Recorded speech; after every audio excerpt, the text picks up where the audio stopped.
Dice, Jacob pide ser enterrado en tierra de Israel. ¿Dónde reside la diferencia entre la vida de un sadik, un justo, y de un rasha, un impío, un malvado? El rasha puede disfrutar de una paz imperturbable al comienzo. Esto quiero que lo escuchen muy bien porque muchas veces, ¿verdad? Uno ve gente impía que les va súper bien, entre comillas. Que en las apariencias, un éxito y un dineral y 3 casas y 4 carros, todas esas cosas. Y repito, ¿verdad? Obviamente no que a nosotros nos mueva el dinero, pero en el mundo el dinero lo igualan al éxito. Y en el cristianismo en muchos casos a los frutos. Entonces, cuando jugamos por las apariencias es muy fácil decir, uy, ese hombre que es tan malo le va mejor que a mí, por apariencias. Pero si viéramos por dentro, nos daríamos cuenta que es un infierno estar dentro de ese hombre que no puede ni dormir, que no tiene paz, que tiene X problemas de los cuales uno ni siquiera lo pueden ver, ni le pasan por la cabeza. Pero entonces, en todo caso, hay veces, hay situaciones, por ejemplo, solo el hecho de ser pobre y que el narcotraficante del barrio sea millonario y nunca lo agarran, por ejemplo. Entonces el pobre muy fácilmente va a decir, pero yo con lo que me cuesta tener comida cada día, porque piensa que es él el que la produce, ¿verdad? En vez de decir, Padre que estás en el cielo, darnos el pan de cada día, etc. Entonces, al ver al narco que hace siempre algo malo y siempre está bien monetariamente, no le hace falta nada, el pobre puede decir, pero como el Todopoderoso, a quien yo adoro, no me da lo mismo, o un poquitico más de lo que tengo, como ese otro. Y aquí es parte de la respuesta, dice, el malvado puede disfrutar de una paz imperturbable al comienzo, pero su placer es seguido por interminables amarguras. El justo puede sufrir tribulaciones al comienzo, pero una vez superadas, su felicidad es eterna. Esto debemos tenerlo muy claro, porque así es sin duda. Dice, después de varios años de penuria, Jacob pasó sus últimos 17 años en Egipto feliz y en paz. Vio a Yosef soberano y a todos sus hijos, sin excepción, Sadikim, que seguían el camino por él trazado. Sus últimos 17 años son calificados por la Torá como años de vida, pues la Ruach HaKodesh, ¿verdad? El espíritu de Yahweh, lo acompañó. Yahweh lo compensó de esta forma por los 17 años que había estado de duelo por Yosef. A Jacob se le aplica el dicho, todo está bien si termina bien. Cuando Jacob se debilitó y sintió que el fin se acercaba, llamó a su hijo Yosef y le pidió que no lo enterrara en Egipto. En su lugar le dio indicaciones para llevar su cuerpo a tierra de Israel para su entierro. Jacob ordenó esto a Yosef en lugar de sus otros hijos porque sabía que no tenían poder para cumplir con su deseo. Solo Yosef, el mandatario, podría obtener el permiso del faraón para dejar Egipto y llevar los restos de su padre a la tierra de Israel. ¿Por qué nuestro antepasado Jacob deseó ser enterrado en tierra de Israel? Nuestros sabios nos enseñan que quienes están enterrados en tierra de Israel serán los primeros en levantarse en la resurrección de los muertos. ¿Cuál será el destino de un yahudí enterrado fuera de la tierra de Israel? En los tiempos de la resurrección, Yahweh creará túneles subterráneos especiales. Esto es lo que dicen los judíos, ¿verdad? A través de ellos su cuerpo rodará hasta tierra de Israel, luego volverá a la vida en la tierra prometida. Y esto es debido, ¿verdad? A esa, no sé, ese celo tan, el celo judío, por decirlo de alguna manera, celo por la carne y por la tradición, no por la verdad, que fue una de las cosas que les reclamó Yahushua, que ellos tenían celo por la letra, celo por otras cosas, pero no por el Padre. Dice, por lo tanto, y con eso me refiero a que, o sea, es posible que esto se cumpla si el Padre así lo quiere, en el sentido de que todos los israelitas que mueran fuera de Israel, Yahweh de alguna manera haga que salgan de la tierra prometida. Pero al final volvemos a lo mismo, lo que importa es el espíritu, no la carne y dónde la enterraron. Dice, por lo tanto Jacob ordenó a Yosef, no me entierren en Egipto, así no sufriré el tener que rodar, así no sufriré al tener que rodar a tierra de Israel en los tiempos de la resurrección de los muertos. Qué madre. No andar perdido. Y que no creía, ¿verdad? En la resurrección de los muertos. Bueno, sí, claro, qué bueno. Dice, Jacob tenía otras razones por las cuales no deseaba ser enterrado en Egipto. Temía que si se le enterraba allí, sus descendientes considerarían Egipto como su patria. Razonarían, Si no fuera una tierra apartada, el cuerpo de Jacob no estaría enterrado aquí. Lo cual tiene sentido, ¿verdad? También, porque Jacob es de Israel. Qué ilógico que lo enterraran en Egipto. Jacob quería que sus descendientes fueran conscientes para siempre del hecho que su permanencia en Egipto era solamente temporal. Además, temió que los egipcios idolatraran sus restos y lo proclamaran celestial. Todos sabían que el hambre había terminado después de la llegada de Jacob a Egipto. Asimismo, Jacob presagió que de las 10 plagas que sobrevendrían en Egipto, una sería la plaga de los piojos, que infectaría todos los cadáveres. Y no quiso confiar en el milagro de salvar su cadáver. Pidió a Yosef: carga mis restos a la cueva de Macpela, porque quiero descansar junto a mis padres y resucitar en buena compañía cuando llegue el momento apropiado. Una persona debe hacer los arreglos para ser enterrado cerca de Sadiquim, para estar junto a ellos en el momento de la resurrección. Seguiré tus indicaciones, contestó Yosef. Prométeme por mi circuncisión, ordenó Jacob. Yosef prometió. Jacob se dirigió hacia la Shekinah, la presencia celestial que estaba sobre su cama, pues la Shekinah está presente sobre la cama de un enfermo. Y se inclinó para dar toda a Yahweh que su deseo había sido concedido. La vida pasa como una sombra, pero no como la sombra de una pared sólida ni un árbol firmemente enraizado. Pasa como la sombra de un ave pasajera, viene y se va. Todos sabemos que no viviremos para siempre. Reconocemos verbalmente que somos todos mortales y un día moriremos, pero actuamos como si la muerte no nos afectara. Qué curioso eso, ¿verdad? O sea, la gente prefiere ni pensar en la muerte. Y los que piensan en la muerte ni pueden vivir felices. Dice, sí, claramente, no. Nuestros patriarcas fueron siempre conscientes del hecho que eran transeúntes en este mundo, colocados aquí por unos 70 años. Pasaron sus vidas preparándose para el mundo por venir, porque vivían con la realidad de la muerte. Claramente declararon que eventualmente morirían. Obviamente, ¿verdad? Nosotros que estamos en el Padre no debemos tenerle miedo en lo absoluto a la muerte. Por ende, sí la tenemos que tomar en cuenta. O sea, mi punto es, con lo que dije ahora, la gente del mundo trata de ni pensar en ella, porque si piensan en ella, les entra una depresión.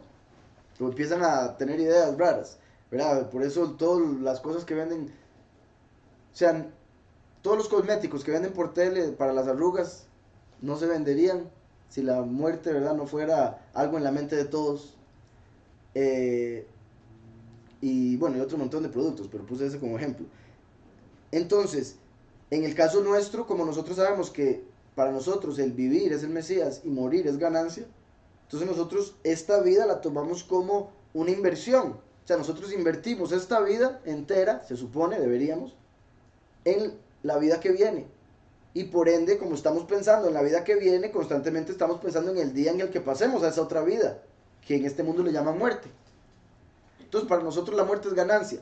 Y por eso pensamos en ella, porque estamos pensando en llegar al Padre.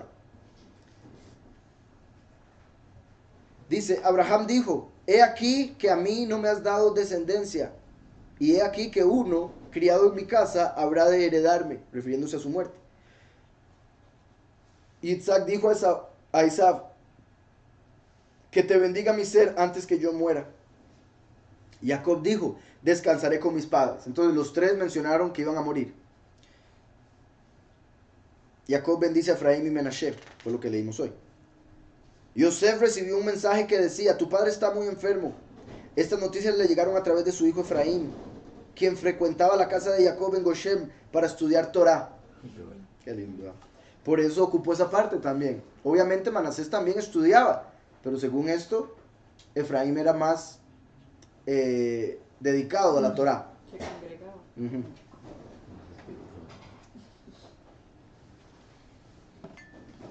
Dice, llegó a la capital egipcia para informarle que el estado de salud de Jacob era delicado. Jacob fue la primera persona en la historia en enfermarse antes de morir. Recuerdan que el rey Ezequías fue la primera persona en sanarse de su enfermedad de muerte. Entonces, según la tradición, que quede claro, pero no hay nada en la escritura para decir lo contrario, entonces por eso yo también lo menciono. Abraham fue el primer hombre en envejecer físicamente, en que se notara que envejecía. O sea, antes de Abraham todo el mundo moría viéndose joven.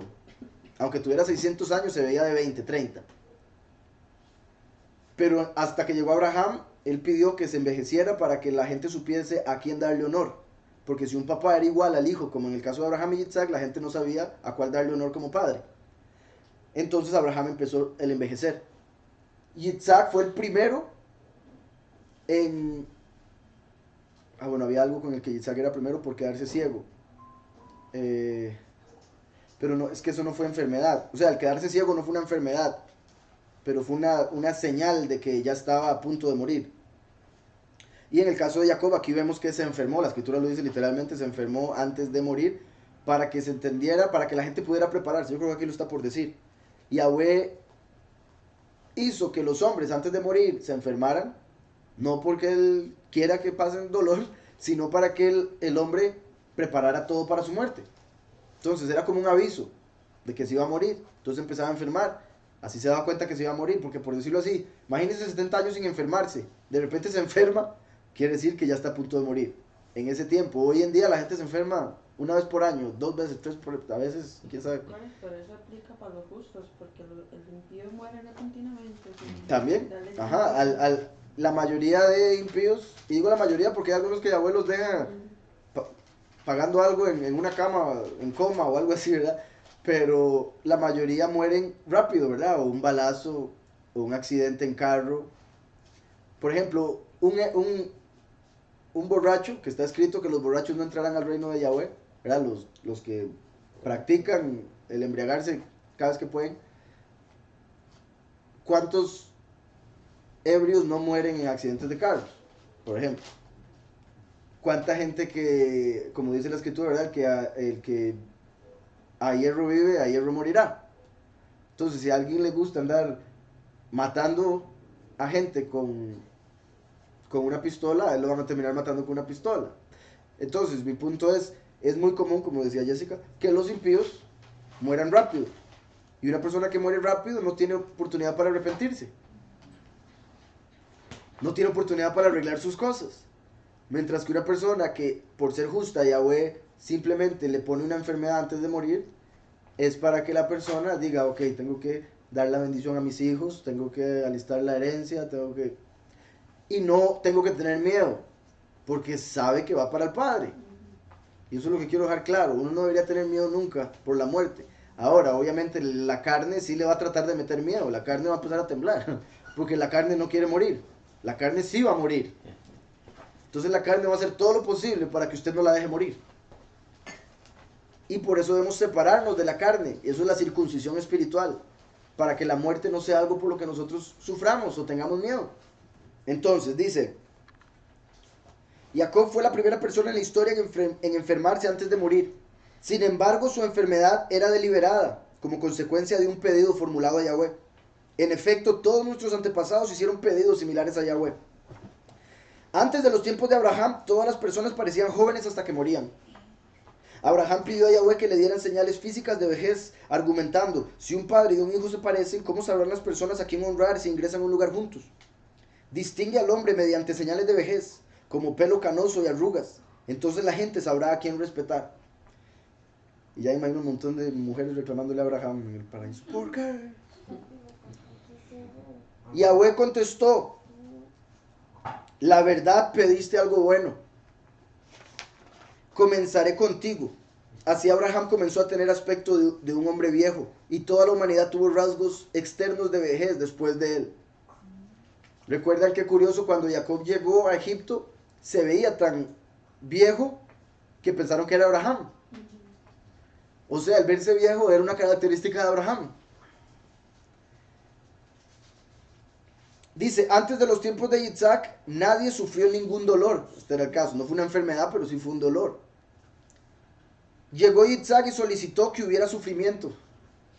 No, Isaac. Por favor, o sea, entiendo la vejez, pero sufrimiento. Pero vean qué curioso.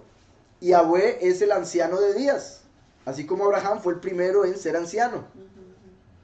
Y Isaac fue el primero en pedir sufrimiento. Así como Yahushua vino a sufrir por nosotros. ¿Me explico? Vino a pasar por sufrimiento para salvarnos. Entonces, por eso es que esto se dio y por eso también es que leemos el Midrash. Porque aún en esto de judíos que no creen en el Mesías, nos confirman que Yahushua es el Mesías. Dice, le dijo a Yahweh, si una persona muere sin haber experimentado dolor, se le aplicará la severidad total de la sentencia celestial. Por eso les decía ahora, Yahweh a veces permite que un hombre quede en coma o quede en una cama sufriendo de alguna manera antes de la muerte. ¿Para qué? Para que pague a través de ese sufrimiento parte de sus pecados y no se vaya a lo peor del infierno. O para que pueda entrar al pueblo. Entonces paga por lo que hizo estando aquí. Y por eso hay gente que a veces pasa moribunda mucho tiempo. Están pagando algo. Por eso dice aquí, le dijo Yahweh, si una persona muere sin haber experimentado dolor, se le aplicará la severidad total de la sentencia celestial. El dolor en este mundo lo eximirá del infierno. El castigo del mundo por venir. Entonces Yahushua vino a sufrir para eximirnos del infierno. El castigo que estaba para todos aquellos que pecaron, como Adán. Y en este caso estamos viendo entonces por qué hay sufrimiento en este mundo. Cuando nosotros sufrimos, es para que aprendamos, es para que crezcamos, es para ser probados, para purificar, pero al mismo tiempo también es para pagar. Por eso es lo que le llaman el karma. Ahora sí, Yahushua pagó por nosotros. Nosotros no tenemos que pagar en lo que respecta al alma, al espíritu. Pero en lo que respecta a la carne, todavía estamos en la carne y tenemos que pasar a veces por cosas. Y esas cosas que pasamos no solo son pruebas, también son para pagar. ¿Verdad? Entonces, dice, Yahweh contestó, la verdad pediste algo bueno. Comenzaré contigo. De esta forma Yitzhak encegueció.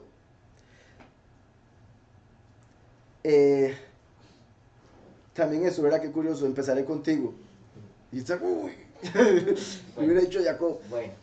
Pero vean lo que les he dicho, por eso nosotros no debemos ser muy cuidadosos, no deberíamos pedir justicia. Cuando oremos deberíamos pedir misericordia. Porque cuando uno pide justicia, igual que cuando pide misericordia, Yahweh le va a decir, ok, voy a empezar con usted. Entonces, si pido justicia y estoy mal, viene el castigo, y después el castigo del que me hizo el mal. ¿Me explico? Entonces pidamos misericordia por aquellos, para que tenga misericordia de nosotros. ¿Estamos? Por eso, cuando se pide paciencia. O sea, yo no siento que sea malo. Okay. Si uno quiere aprender matemáticas, tiene que meterse en clases de matemáticas. Es claro, ¿verdad? Si uno quiere paciencia, va a tener clases de paciencia. Entonces, y esto es algo que yo un día les lo pregunté a mi papá por lo mismo, porque a mi papá le cuesta un toque el ser paciente. No quiero hablar mal, pero, o sea, le cuesta a veces la paciencia. Entonces yo un día le pregunté, papá, ¿usted de casualidad le pide paciencia al Todopoderoso? Me dice, ¿está loco? Me dio risa porque entendió la razón por la que le estaba preguntando. Porque si uno pide paciencia, Yahweh le va a dar pruebas para que aumente su paciencia. Pero esas pruebas va a tener que poner a prueba su paciencia, la que ya tenga o le haga falta. Entonces mi papá me dice, está loco, como diciendo, no hombres, con la poca paciencia que tengo, voy a pedir pruebas para... Entonces, desde ese, o sea, le entiendo, pero en realidad para mí, sí, o sea, sí es bueno. Porque, repito, si uno quiere aprender matemática, tiene que pasar por pruebas de matemática. Entonces, si queremos tener paciencia, vamos a tener que pasar por pruebas, definitivamente. Ahora, eso no debería ser una excusa para no pedir paciencia, porque paciencia es uno de los frutos del espíritu. Entonces, si uno pide espíritu, está pidiendo paciencia. Si uno está pidiendo espíritu, está pidiendo purificación. Entonces, si uno está pidiendo Yahushua, uno está pidiendo también ponerse el madero. Entonces hay que entender eso. Y por eso te digo, sí es cierto, pero hay que verlo de un punto positivo, porque la mayoría de la gente lo ve de un punto negativo. Es como decir que usted no quiere que le den pago porque no quiere trabajar. Entonces, y está bien, se va a quedar pobre. por vago. Mejor ser rico y por haber trabajado un poco. ¿Me explico? Después va a poder disfrutar esos frutos. Sí, por el esfuerzo. Para tener Una recompensa. Igual el Padre manda a esforzarnos. Exacto. Entonces, sí, Yahushua le dijo que se esforzara. Entonces, dice, y Jacob pidió por enfermedad antes de morir, argumentando ante Yahweh, si un hombre muere repentinamente, no podrá dar las instrucciones a sus hijos. No podrá dar las instrucciones a sus hijos con anticipación para resolver sus asuntos.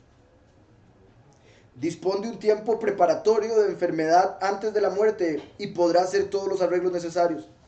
Yahweh dijo, la verdad pediste algo bueno. Comenzaré contigo. Por lo tanto, Jacob fue el primero en enfermar antes de su muerte. A ver, también sale este otro. Hasta los tiempos del rey Hizquiyahú, ¿verdad? Conocido como Ezequías, nadie se recuperaba de una enfermedad fatal. Hizquiyahú oró a Yahweh, si un hombre permanece saludable hasta su muerte, olvidará hacer teshuvá, arrepentirse. Pero si alguien está muy enfermo, hará teshuvá con la esperanza de recuperarse. Yahweh dijo, la verdad pediste algo bueno. Comenzaré contigo. Hizquiyahú cayó gravemente enfermo y luego se recuperó. ¿Recuerdan en Isaías? Y esa es una de las señales que nos muestran la forma de la tierra. Y no voy a hablar de eso ahorita, pero sí voy a decir la señal. Cuando Ishayahu fue a avisarle a Hizquiyahú que iba a morir, después se fue para la casa y Yahweh le dijo, vaya, dígale que le respondí su oración y le voy a agregar 15 años a su vida. Entonces Ishayahu le fue a decir, Yahweh te escuchó y te va a devolver 15 años. Ishayahu le dijo, bueno, Hizquiyahú primero le preguntó, ¿qué señal puedo recibir para saber que esto es cierto? Entonces Hizquiyahú le dijo, ¿qué señal quieres? ¿Quieres que el reloj de sombra, ¿verdad? Bueno, el reloj de sol se mueva 10 grados para adelante o 10 grados para atrás? Entonces Hizquiyahú le dijo, muy fácil que el reloj se mueva para adelante, ¿verdad? Difícil que se mueva para atrás, entonces que se mueva para atrás. Y en efecto, Yahweh hizo que el sol se devolviera del camino por donde iba. Entonces imagínense lo que es ver el sol venir del este y de repente se devuelve un poquitico y después empieza otra vez. Eso fue lo que sucedió en ese momento. Y si todo fuera como nos dicen en este mundo, el mundo se hubiera destruido por ese movimiento del sol. No hubiera sido ni siquiera el sol, supuestamente hubiera sido la tierra que iba moviéndose y de repente hizo, o sea, iba así y paró y se devolvió. Imagínense lo que eso hubiera sido. Usted ha ido en un carro y el carro frena de golpe. Usted siente que se va a salir por el parabrisas. Si la tierra, que supuestamente está, se detiene, todos nosotros saldríamos volando en el espacio. ¡Wow! Quedamos en Chile. No, hombre, y ¿verdad? Y los mares y todo un montón de cosas. Cosas que de por sí no podrían existir, porque si la Tierra está yendo así, todo el agua se hubiera salido de la Tierra ya. Nosotros sentiríamos la fuerza centrífuga y otro montón de cosas. Entonces dice por acá, Yahweh dijo, la verdad pediste algo bueno, comenzaré contigo. Hizquiyahú cayó gravemente enfermo y luego se recuperó. Este midrash es un sorprendente parámetro para nuestros días y tiempos. Si pudiéramos formular un deseo a Yahweh, ¿cuál pediríamos? Seguramente pediríamos la eterna juventud, salud, felicidad, etc. El Midrash nos cuenta que nuestros patriarcas pidieron lo contrario. Pidieron verse avejentados, sufrir y enfermarse. Todo lo contrario. Entonces, vean lo apartada que está la sociedad de la pureza espiritual, que quiere todo lo contrario. Dice, ¿por qué reaccionaron en forma diferente? La respuesta es que nosotros le atribuimos mayor importancia al bienestar en este mundo. Sin embargo, nuestros patriarcas fueron siempre conscientes que el objetivo de su existencia es el mundo por venir. Entonces, no importa lo que pasemos aquí, se trata de la otra vida.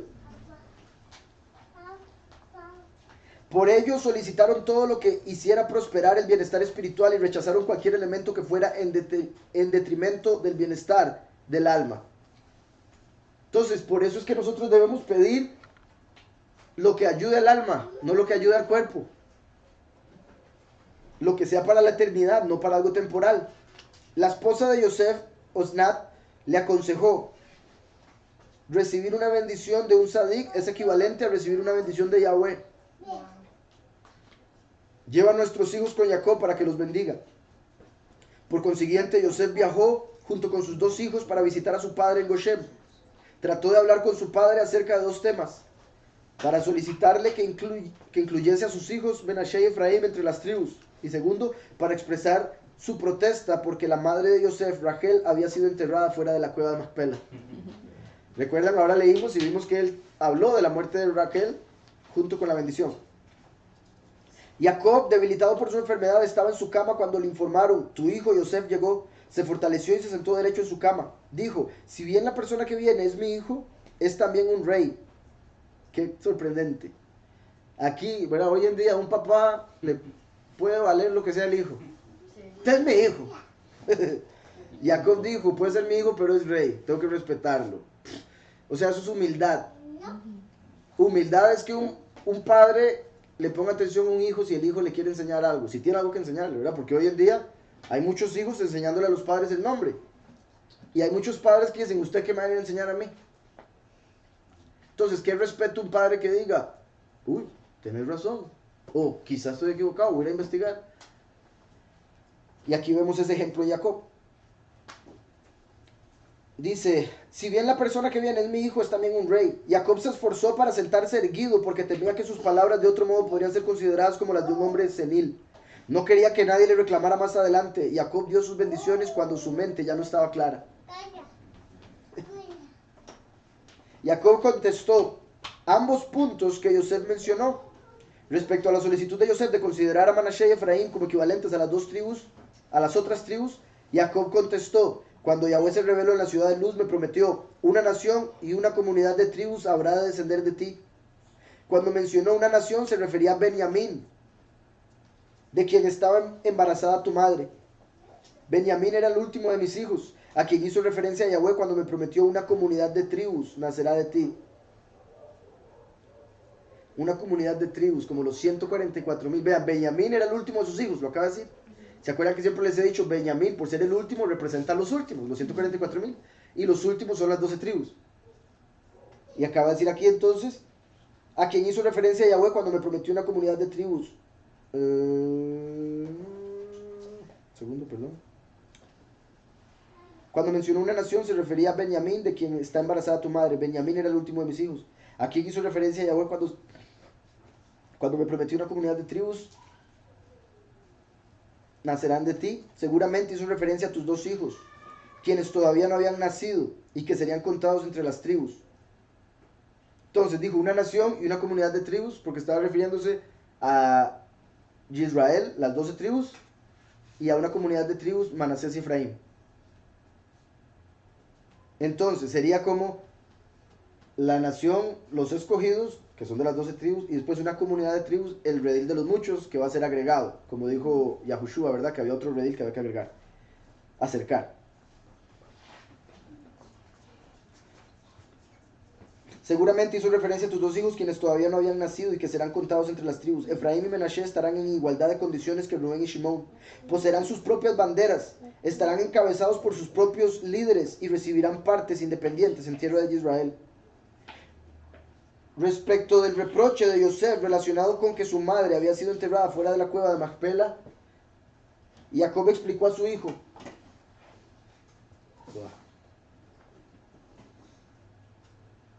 cuando llegué a Padan Aram, Rachel murió.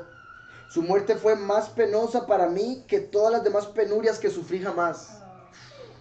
Vean lo que amaba Jacob a esta mujer, que es sorprendente.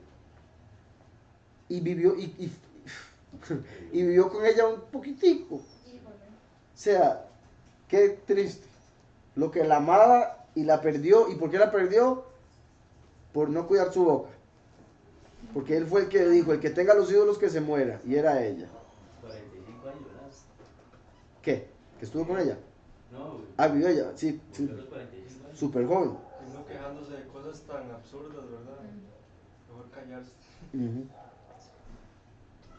Entonces, por eso, como siempre digo, mejor, bueno, Calladito. muchas veces a uno, bueno, a mí, es a todos en realidad, pero cada uno tiene un papá diferente. Entonces, uno normalmente comete el error de juzgar al Padre Todopoderoso como si fuera el papá terrenal. Uno subconscientemente tiene la imagen del Padre Celestial como la del Padre terrenal. Por eso es que Satanás se encargó de que los hombres dejaran de ser padres en este tiempo. Entonces cuesta mucho tener una buena imagen de padre en este mundo, ¿verdad? La mayoría o no tienen papá, entre comillas, o el papá que tienen no era un buen padre.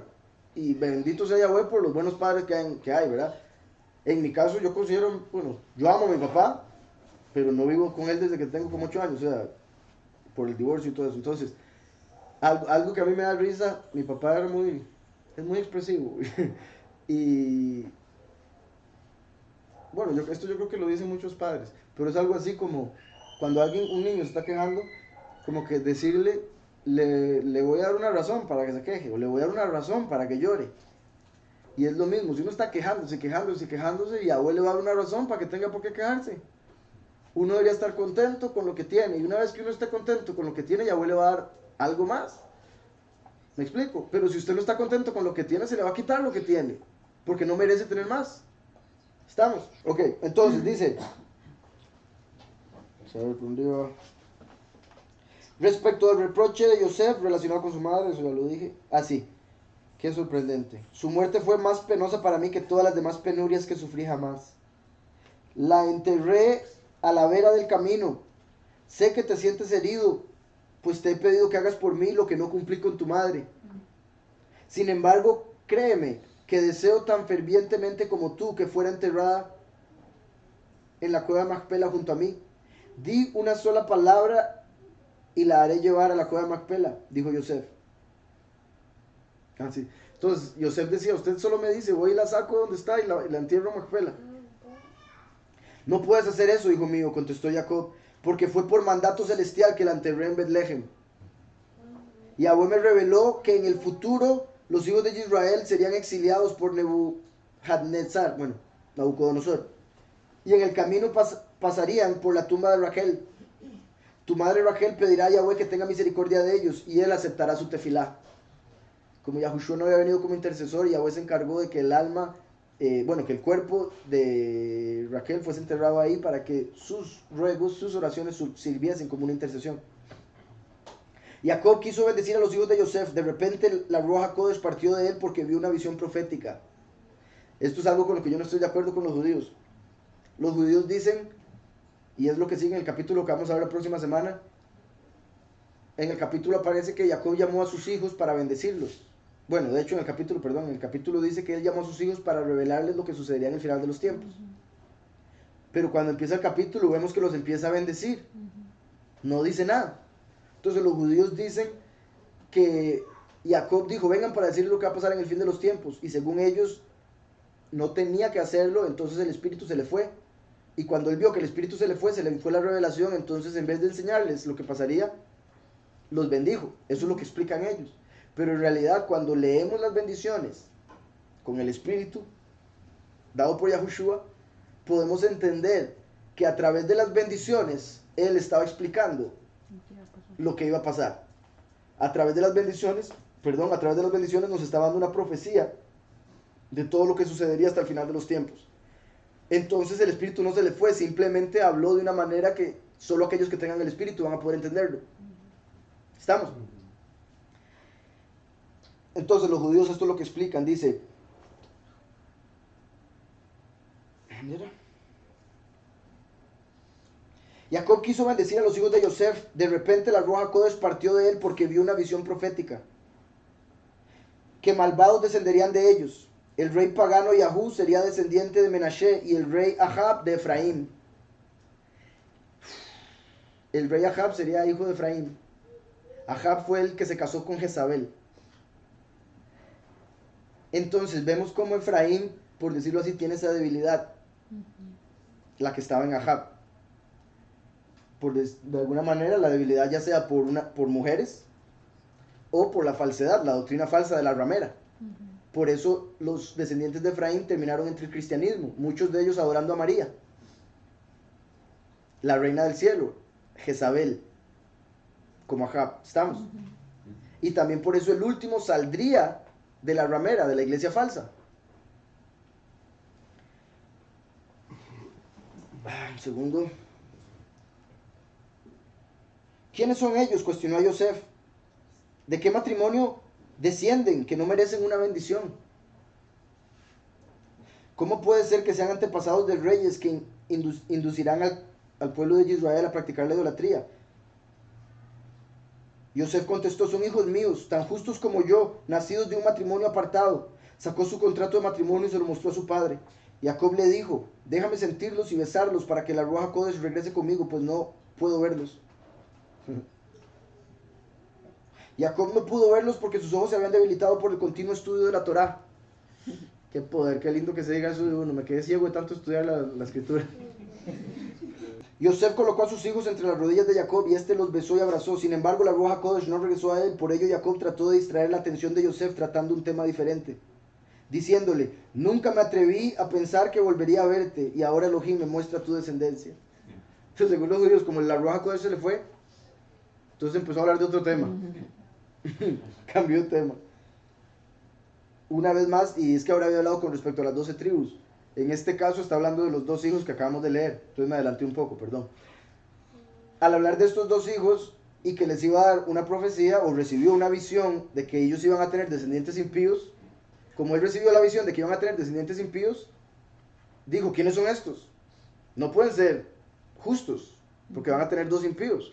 Entonces por eso preguntó, y Yosef le dice: no, ellos son justos, iguales que yo. Entonces él le va a dar la bendición, pero como se le había ido el espíritu, empieza a hablar de otra cosa. Pero como vimos en la lectura, lo que se le prometió a Manasés y Efraín también es profético. Lo de Efraín llega hasta el fin de los tiempos, Meloj HaGoim. Y ya casi terminamos, gente. Dice: cuando Yosef se dio cuenta que su padre no podía bendecir a Efraín y Menashe, los quitó de las rodillas de Jacob y pidió a Yahweh misericordia para que la Ruach HaKodesh regresara nuevamente con Jacob. Soberano del universo, imploró: ¿acaso mis hijos no tienen mérito? Les dijo a sus hijos: cualquier grandeza mundana que posean es solamente transitoria. ¿Qué entender eso? Cualquier grandeza que obtengamos en este mundo es transitorio. ¿De qué sirve ser presidente si solo va 4 años? Mejor ser rey eternamente. ¿De qué sirve ser millonario si cuando se muera no se va a poder llevar ni un 5? Mejor irse sin un 5 de aquí y llegar allá a tenerlo todo. Dice: oren para que la Ruach HaKodesh regrese con mi padre y pueda bendecirlos. Tanto Yosef como sus hijos oraron y cayeron al suelo implorando a Yahweh para que la Shekinah se posara sobre Jacob nuevamente. La presencia celestial regresó de inmediato porque Yahweh no rechaza las oraciones de los miembros de la tribu de Yosef. Vean eso, qué poder. ¿Y por qué poder? Porque el último viene a través de Yosef. No rechaza los descendientes de Yosef porque los descendientes de Yosef llegan al Padre a través del Hijo, sin duda. O sea, el último llega al Padre a través del intercesor, y por eso todas las oraciones de Yosef son contestadas. Recuerdan, Yahushua dijo: yo soy el amén. O sea, el sí a todas las oraciones.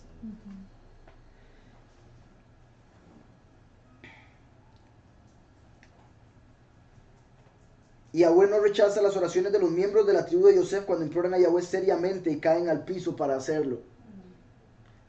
Qué bendición ser descendiente de Yosef. En cuanto a la Ruach HaKodesh regresó con Jacob, Yosef colocó a Menashe, su hijo mayor, a la derecha de Jacob, y a Efraín, el menor, a la izquierda del padre para recibir la bendición. Sin embargo, Jacob invirtió sus manos, colocó la derecha sobre la cabeza de Efraín, el menor, su mano izquierda la colocó sobre la cabeza del mayor, Menashe. El cambio se debía a que presagiaba que el menor llegaría a ser más importante, ya que el futuro líder, Yahushua, estaría entre sus descendientes. No está hablando de Yahushua el Mesías, está hablando de Yahushua Josué, quien recibió el nombre del Mesías como una señal. Pero vean qué poderoso, porque lo que digo siempre, se cumple con uno espiritual con otro físico, ¿verdad? 2 caras de la misma moneda, Mashiach. Los 2 Mesías, a través de Yahudá y a través de Yosef. Ambos están representados por Josué, porque Josué tenía el nombre del primero, Yahushua, pero la genética del último, descendiente de Efraín. Entonces en Josué está la representación del primero y el último. El primero por el nombre, el último por la genética. ¿Estamos? Dice, ya que el futuro líder Yahushua sería entre sus descendientes, estaría entre sus descendientes. Eso muestra que el testigo como Moshe sería descendiente de Efraín. Jacob bendijo a su hijo Yosef y a sus nietos con las siguientes palabras: Ha-Elohim asher hidhalhu abotai yefanav Abraham ve Yitzhak.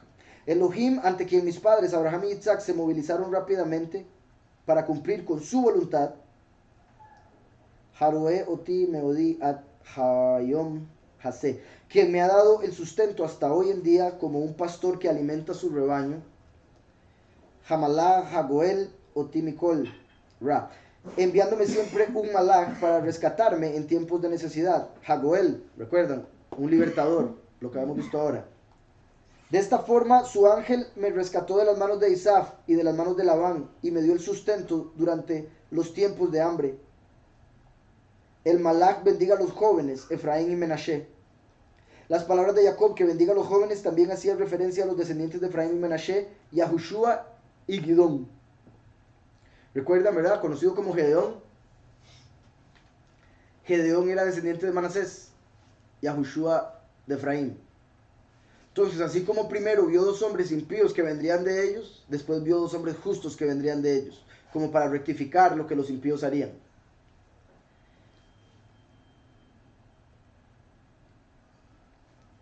Dice Yahushua y Gidón, ambos fueron interceptados por ángeles. Permíteles llamarse por mi nombre y los nombres de mis padres Abraham y Isaac. La nación Yahudí es referida en algunas ocasiones como Efraín y Yosef, que hablábamos ahora en Jeremías 31:9 y Amós 5:15. Y déjalos procrearse como peces. ¿Se acuerdan que hemos visto que los peces representan ser fructífero, representan multiplicación y también pureza? El pez es el animal más puro de todos los animales que hay en cuestión a la carne. Entonces es el animal más puro porque viene del agua, y el agua representa al Mesías, agua de vida, y porque serían muchos. Entonces Efraín representado por los peces, por el montón que son, y por eso Yahushua viene y dice: los haré pescadores de hombres. Y él venía por las tribus perdidas de Israel, que eran descendientes de Efraín. Entonces Efraín, que es como peces, y por eso los pastores son apóstoles, son pescadores de hombres. Así como los peces son prolíficos y no son afectados por el mal de ojo porque están cubiertos de agua, así los descendientes de Yosef se multiplicarán y se mantendrán alejados del mal de ojo. Recuerden que Yosef, para evitar el mal de ojo, siempre andaba viendo para el suelo, porque como era muy bien parecido, si volvía a ver a alguien se podía dar, digamos, a una mujer se podía dar el hecho de empezar a coquetear, o si veía a un hombre que le tuvieran envidia. Y eso es parte de lo que puede causar mal de ojo, ¿verdad? Cuando uno ve a alguien mal, es como enviar un espíritu para que le haga algo malo. Igual que hablar mal, o sea, uno tiene el poder de la vida y la muerte, por eso debemos usarlo para vida. La gente que no lo sabe, constantemente lo está usando para muerte.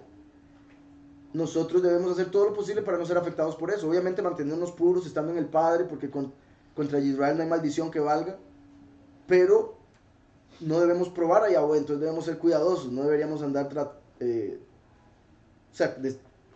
no siendo jactanciosos o como los soberbios fariseos, ¿verdad? Que por la levadura andaban inflados viendo a todo el mundo para abajo, mientras que Yosef andaba viendo para abajo más bien para no ver a nadie de esa forma. Entonces por eso, curiosamente, los descendientes de Yosef tienen la protección del mal de ojo. ¿Cómo fue que los hijos de Yosef merecieron esta bendición en particular? Dice: Yosef protegió sus ojos y se abstuvo de mirar donde no correspondía a la esposa de Potifar. Por ello su tribu quedó protegida contra el mal de ojo. La bendición impartida a Efraín y Menashe servía de modelo a todos los padres Yahudim que bendecirían a sus hijos. Que Yahweh te asemeje a Efraín y Menashe. Eso es una bendición que comúnmente daban los Yahudim, los israelitas, a sus hijos. Dice aquí: la pregunta que surge es por qué Efraín y Menashe fueron elegidos como ejemplos, citados en la bendición parental en lugar de Abraham, Isaac y Jacob. Osnaim, la Torá nos explica: Efraín y Menashe fueron los primeros Yahudim que nacieron y fueron educados en el exilio. y permanecieron leales a la Torá a pesar del entorno egipcio. Por eso representa a los escogidos que a pesar de estar entre las naciones, vamos a mantenernos firmes a la verdad y a Yahushua. Dice, por ello fueron elegidos como nuestros modelos. Esta es una bendición verdaderamente importante. Cuán frecuente un muchacho decae espiritualmente después de sus años de yeshiva o de estar en la congregación. O una chica, o una mujer después de salir del Beit Jacob, de la casa de Jacob. Bendecimos a nuestros hijos que te asemejes a Efraín y Menashe en preservar tu nivel espiritual a lo largo de tu vida. Entonces, ¿verdad? Es normal. Una de las razones por las que nos congregamos tanto aquí es porque si uno se aleja de la congregación, se aleja del estudio de la escritura, empieza a fallar, empieza a perder fe, empieza a dudar. Entonces, Efraín y Manasés representan personas que aunque se alejen, se mantienen. Y ya en la última página. Todavía no.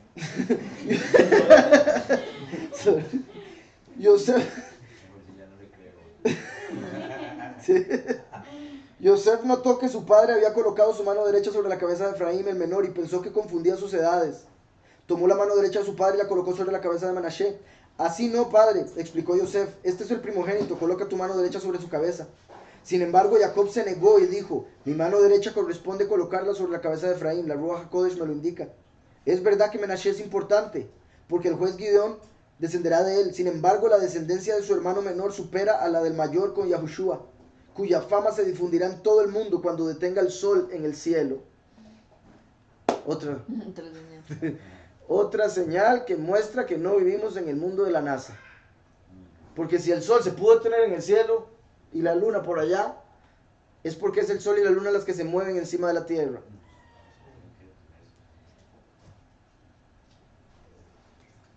Entonces dice, ¿tú crees, Yosef, que no soy consciente de un hecho que es obvio para ti? La Ruach HaKodesh me da a conocer cosas que tú nunca me contaste. Yo sé que fuiste vendido. Conozco las motivaciones de Rubén cuando pecó. Conozco los pensamientos de Yahudá cuando se aproximó a Tamar.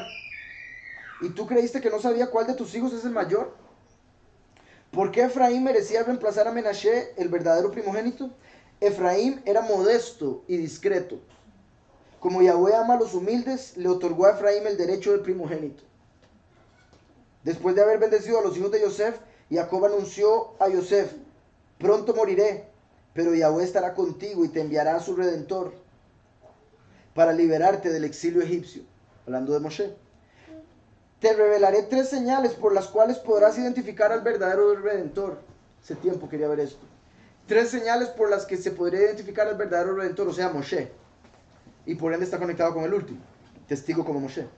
Primero, empleará, en eso estaba pensando hoy, qué bendición. Empleará la expresión Anoji cuando se dirija a ti.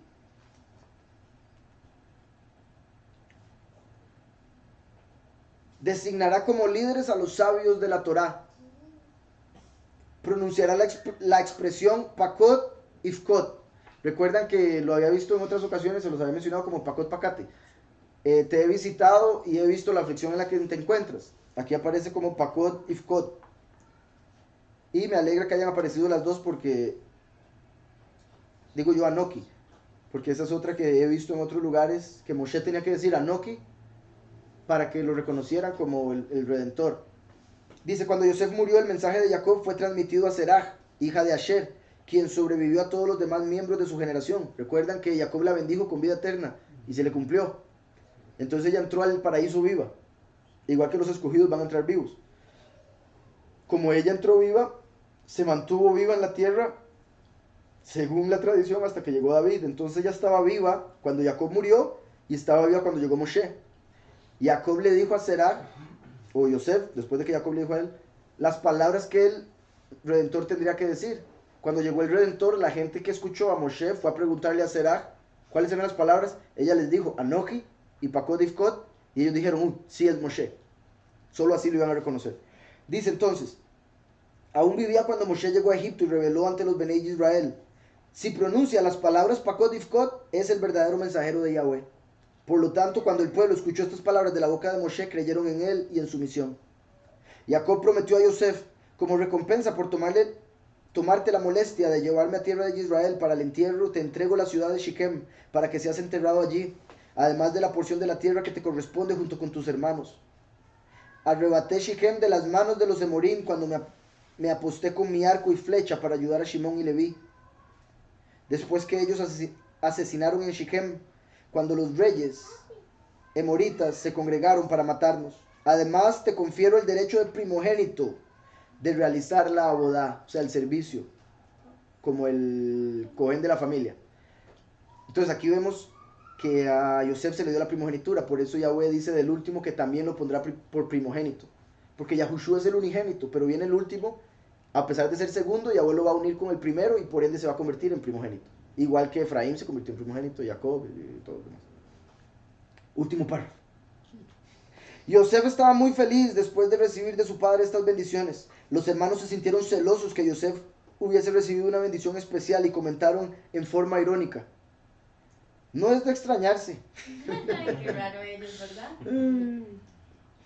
La gente se inclina hacia quien ocupa los altos cargos. Pensaron que Jacob le había dado un trato parcial porque era un gobernante. Sin embargo, Jacob les recriminó y les dijo: tengo suficientes bendiciones para todos. Elegí a Yosef por su temor a Yahweh tan especial. Si ustedes alcanzan ese nivel, todos merecerán la misma bendición.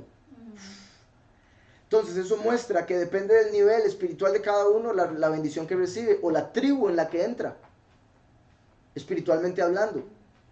Porque a pesar de que cualquier persona, si recibe a Yahushua, puede ser parte de las tribus y por ende de los 144,000, depende de su nivel espiritual. Dentro de esos 144,000, la tribu que vaya a tener. Y aquí vemos Yosef era humilde y temeroso de Yahweh, por ende era sabio, porque el temor de Yahweh es el principio de la sabiduría. Eso indica entonces cómo el último viene con un temor a Yahweh específico para recibir sabiduría y así poder dársela a los escogidos, 144,000. ¿Estamos?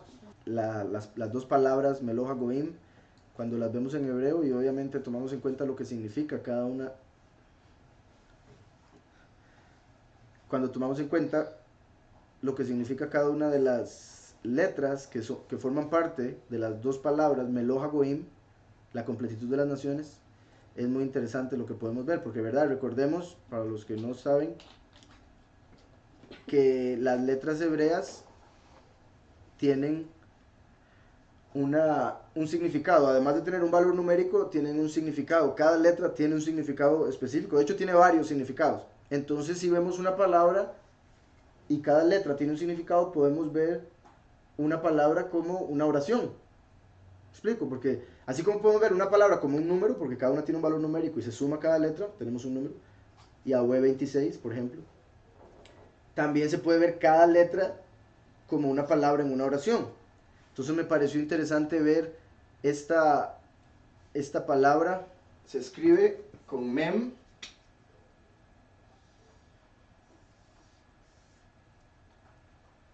lamed, al. Esto, ¿verdad? Es el artículo la o el, por eso Hagoim, Gimel, Vav, Yud y Mem.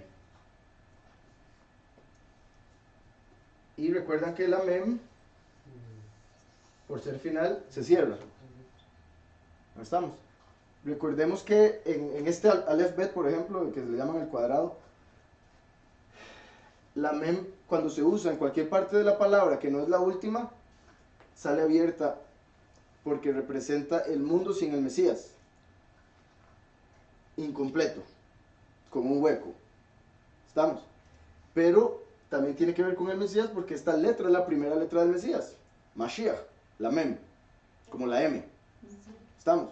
Entonces, esta Mem representa la primera venida del Mesías. Cuando vino Yahushua y dejó el espíritu, pero no completó todas las profecías, no completó el mundo. porque faltan 2000 años. Bueno, faltaban hasta este momento. ¿Sí me explico? Entonces, Yahushua es representado por la Mem porque él vino, dejó el espíritu disponible, pero no completó todo lo que faltaba. Por eso después tiene que venir el último, que es representado por la Tav. Por eso Yahushua dice, yo soy el Aleph y la Tav, primero y último. Y ese símbolo de primero y último se puede ver con la Mem, la letra de Mesías. Cuando aparece de primero, tiene un hueco. Cuando aparece de último, está toda cerrada. Entonces quiere decir que cuando venga el Mesías, al final, el Mesías último va a completar la tierra. ¿Estamos? Entonces, esto hace alusión al primero. Recordemos que en hebreo se lee de derecha a izquierda, por si algo, ¿verdad? En hebreo es de derecha a izquierda, entonces por eso está la primera letra. Y esta es la última. Representa entonces al último. Vean cómo solo en Meloja Goim está primero y último. Mashiach y Mashiach. Esta letra es la Lamed que representa enseñanza. Recuerdan, Lamad es enseñanza, por eso Lamed quiere decir enseñanza, y es representa una vara de pastor, entonces representa al buen pastor, o un pastor de ovejas como David, Moshe, etc. Entonces, podríamos ver que el primero, Mashiach, vino a dar la enseñanza o la verdadera doctrina.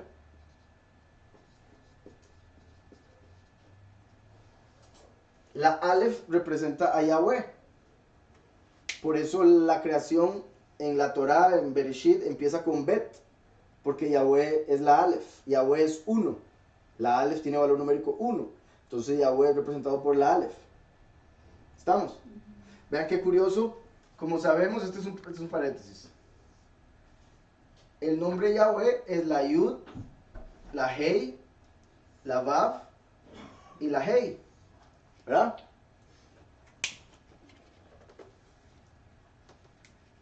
Yahweh. La Yud tiene valor numérico 10, la Hei 5 y la Vav 6. Entonces esto equivale a 26. ¿Estamos?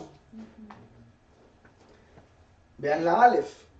La Aleph está formada por una Vav diagonal y por dos Yuds que se conectan.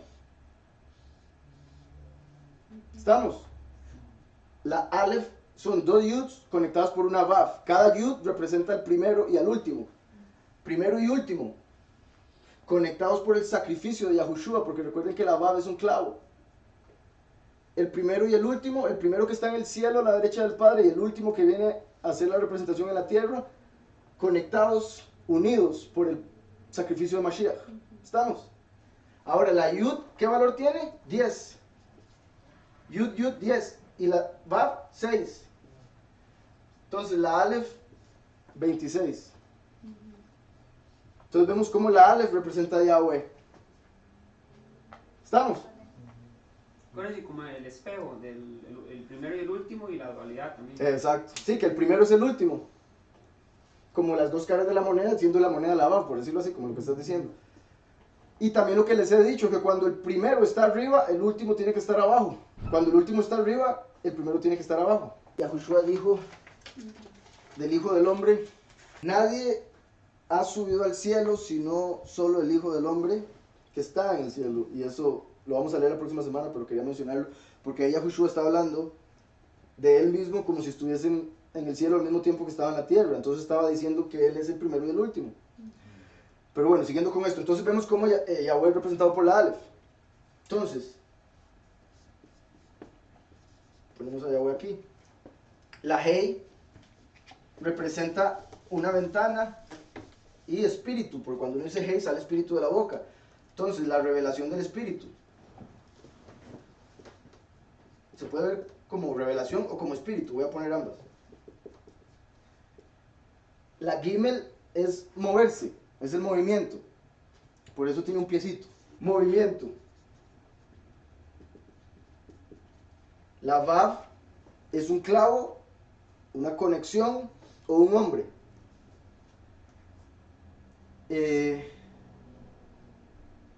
También la Gimel, recuerden que Gimel está conectado con los camellos. porque Gamal es camello, y los camellos se usaban para llevar riquezas, entonces la Gimel está conectada con las riquezas. La Vav entonces es clavo y hombre. La Yud es la mano de Yahweh, o la acción, y esto es el último.